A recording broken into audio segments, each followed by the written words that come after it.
Hey everyone, welcome back to Realpolitik. Today we are going to be talking about the latest developments in Ukraine for May the 20th, 2023.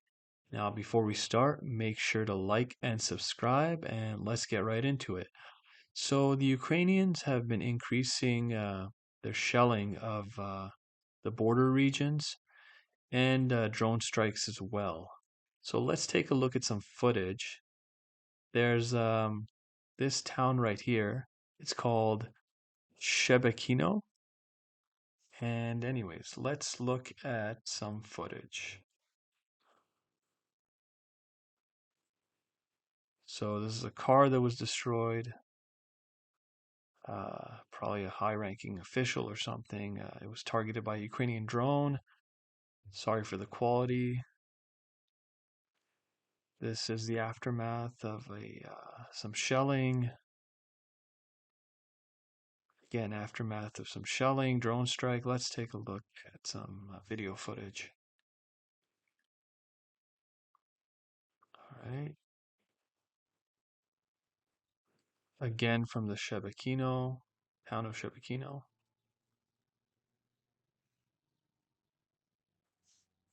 So lately, the Ukrainians they struck a pipeline near the border with Latvia, and that's actually further away from the Ukrainian border. So that's right here. So a pipeline was struck there. I don't know if that was because of sabotage or a drone strike or missile, but that would have been a significant range, right? I mean, it could have been one of those shadow storm missiles, but probably sabotage if uh, if you think about it. Anyways, look at some more footage near the border. That same town again.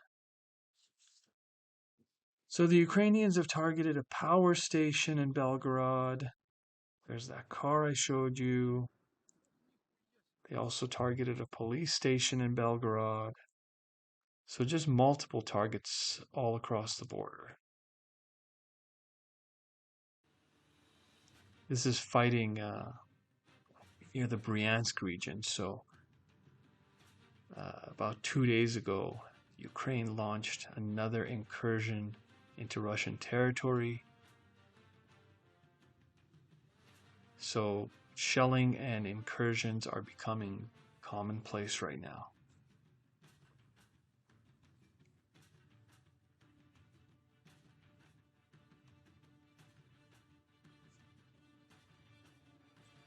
But anyways, aside from that, basically the Ukrainians have been repeatedly targeting Mariupol and the surrounding region, right? And Berdyansk as well.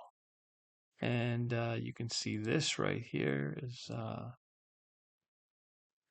picture of an area just west of Mariupol. But anyways, let's take a look at some footage of that.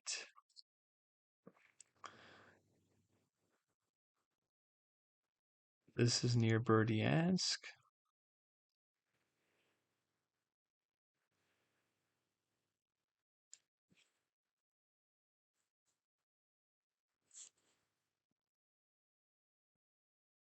So allegedly, um, the Ukrainians are targeting Russian ammo depots and weapons caches. So this is more footage of Berdyansk.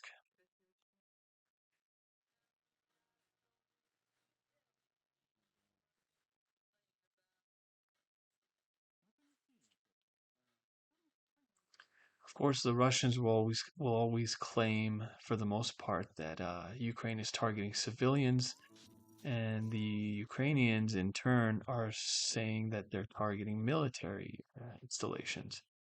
This is a picture from Mariupol, and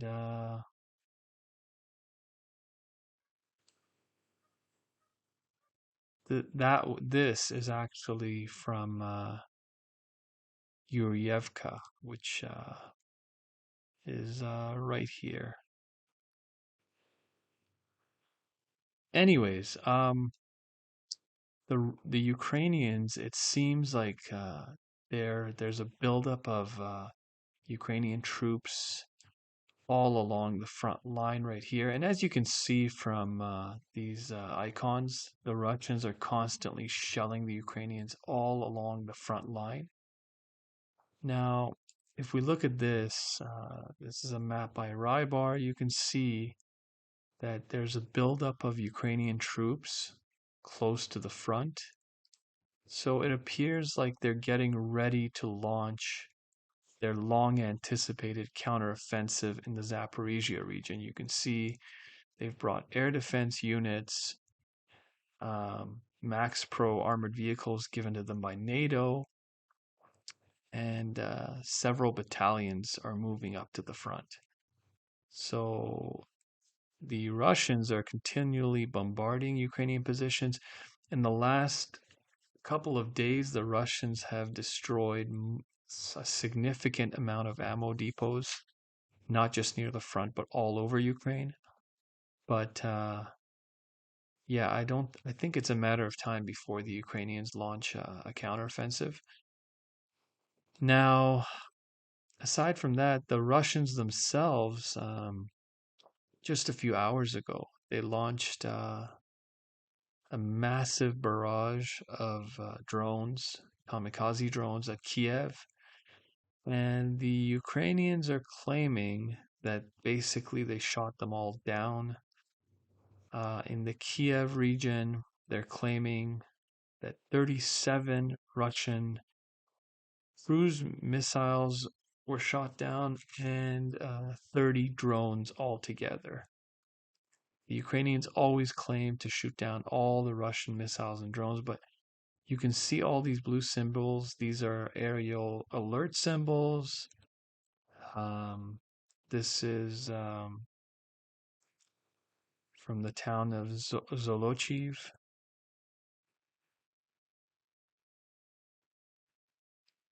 So drone strike there. Aerial alerts all along, everywhere in Ukraine. Khmelnytsky,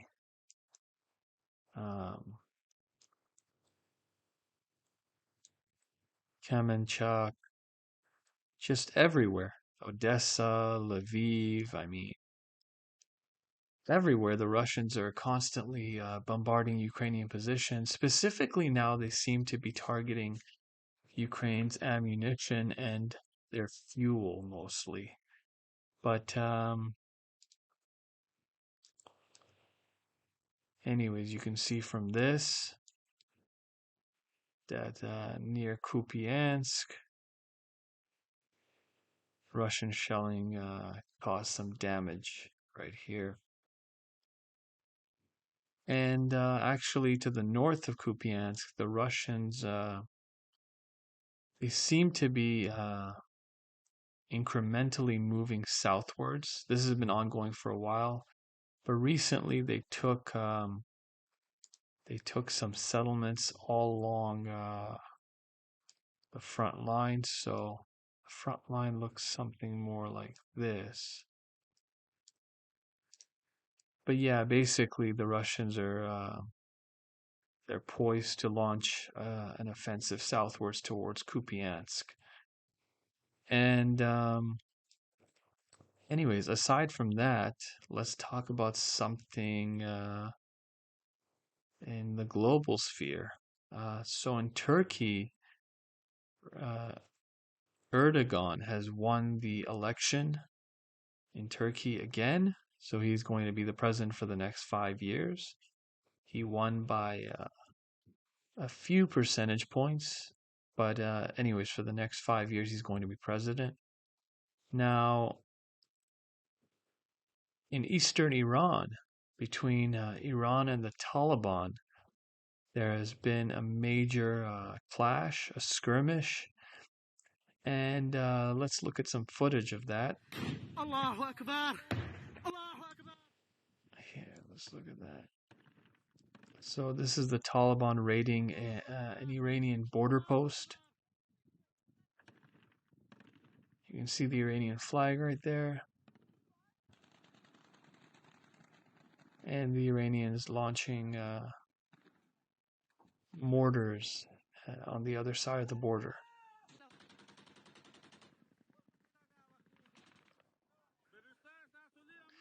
So, in the aftermath, they're saying that 2 Iranian border guards were killed, one was injured, and the Taliban have confirmed that one of their soldiers was killed and several were injured.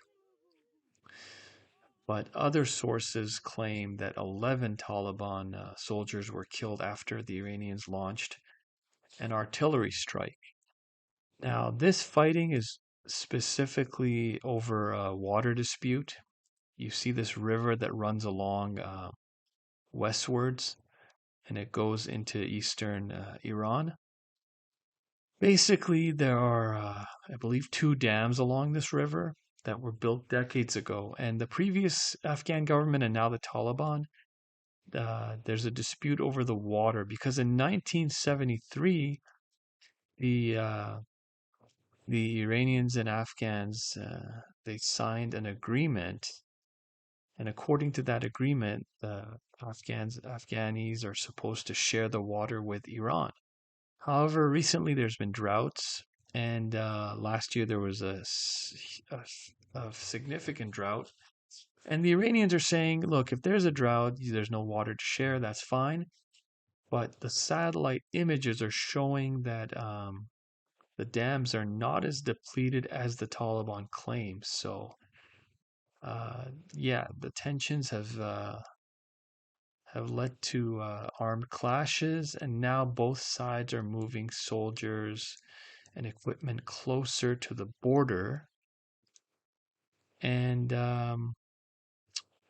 of course, between the Taliban and Iran, I mean, the Iranians, their military is several times larger. They have thousands of missiles, thousands of drones, 200 fighter jets. They have thousands of tanks. So the Iranian military is a lot larger and much better equipped. But then there are Taliban representatives who are threatening to invade Iran. I don't know if that's going to turn out well for them because, again, the Iranians have a lot of weapons and technology at their disposal, which the Taliban basically don't have, right? Now, the Iranians, they could easily destroy the dams, but I think right now they're just negotiating. But in any case, now the Germans and the Swedes are looking to send this Taurus cruise missile to Ukraine. And of course, the UK recently sent the Storm Shadow missiles which the Ukrainians have been using with mixed results. The Russians claim some have been shot down, but some have hit various targets. But the Russians are saying it's not a matter of if, but when. And then, of course, there's the F-16s, but that's going to take months of training at least. It's supposed to take 9 months, but the Ukrainians want to condense it to 5 months. But anyways, these cruise missiles have a range of 500 kilometers, as opposed to the export version is 300 to 400 kilometers. So who knows which variants they're going to give the Ukrainians. But the Shadow Storm is something like 300 kilometers. So this is even 400. That significantly gives the Ukrainians significantly more range. Now, of course, let me just do this here. So Moscow is only about 600 kilometers away, so it would just be out of range with this with these new missiles. Of course, the problem is they're air launched, and the Ukrainians don't have that many fighter jets. And then, of course, the Russians have potent air defenses, and Russian jets, more often than not, they shoot down Ukrainian jets. Anyways, guys, that's it for today. If you watched till the end, thank you. Please like and subscribe, and I will see you guys in the next one.